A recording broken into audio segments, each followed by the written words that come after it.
Hey guys, it's Christmas. It's the silly season. What is really intended to be a beautiful time of family, of faith, of gifts, giving gifts, of joy, Santa, joy, fun, relaxation.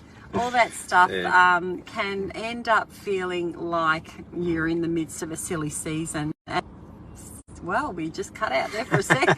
Statistics tell us that this December is actually the hardest time of the year for relationships, and so many couples break up at this time of the year. Yeah. It's everyone's got a story. Everyone's busy. I used to think when I was younger, I was the only one who was busy this time of year, and but all of us are. You know, whether you're a stay-at-home mum or, I don't know, a teacher or whatever you are, it's just such a busy time of year, and it's so important to acknowledge the season. I mean, I don't even know where that silly season name come from. And for our American friends, I'm not sure in America, do you call this just time coming up to Christmas, whether it's called a silly season or not, but in Australia it's called a silly season because people are silly. Go crazy. In their intensity. But I guess for us, Fee, we realise that in this season we need to cut each other a bit of slack. We need to show more tolerance, and we just need to acknowledge that we're both going hard. You know, and no one's going harder. We're both going the same hard just in this season to just get through to the finish line so we can start the fun. That's right. And so, and it is important to notice that it is a season, and although you might have had tension build up throughout the year, it's it's not really the time to give up right now.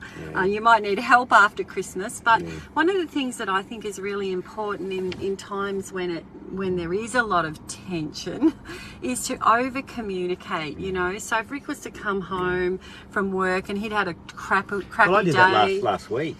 Yeah, you did do that last week.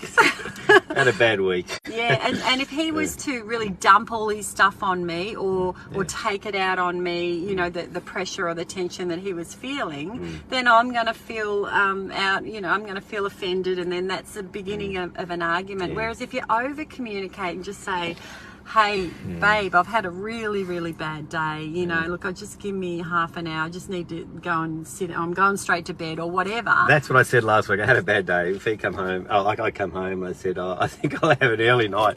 I was just exhausted from the day, and it wasn't Fee's fault. And I didn't want to put whatever happened on the day back onto you. No. And you know, like just watching your tone and just each person taking responsibility for what they're personally feeling, instead of looking at the other person as the enemy and making it all about the relationship.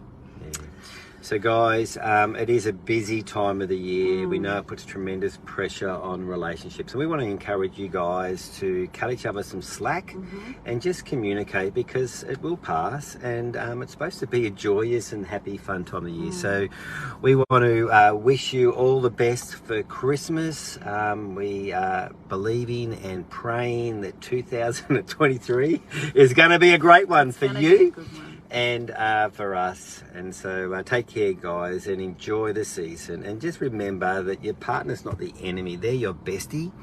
And it's team for us, team Rick and Fee, and for you it's team and your partner. So thanks, guys, and I hope you have an amazing Christmas break. We'll talk to you soon. Thanks. Bye.